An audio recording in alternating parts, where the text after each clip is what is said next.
Assalamu alaikum. Qadamja TV kanalının подписчиклері амансыздарбы? Бүгін мына Наурыз байрамыңыздар менен бүгін Qadamja шаарында Наурыз ушул жерде ДКда болот экен. Ошого кичине силерге чет жакта жүргөндөргө кичине арнап көргөзүп коеюн. Жерди билесиздер, аллейканы. Жаңадан оңдолуп койгон жер. Кичине болсо дагы силерге тартып көргөзүп коеюн. Суларды себип майрамдарга бүт даярдыктар болуп жаткен. Колдон келишинче аз тартып көргөзөбүз. Колдар аянтчасы.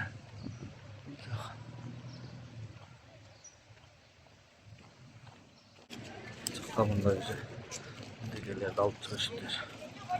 Даярдыктар болуп жатат. Qadamja шаарда болгондор келе бересиздер.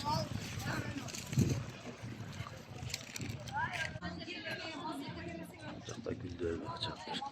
Kimdeki? Yok.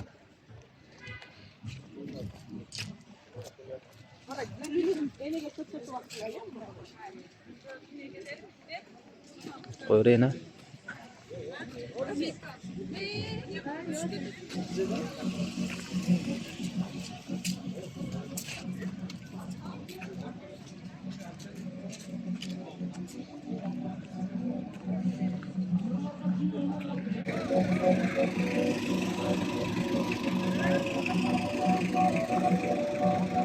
Akşamın yolunda sağımda ayları tutup Allah korusun ağrıma hareketten özmüşler ana salla sağdılar yedik alas eski tepki Qadamja şаарында Наурыз байрамы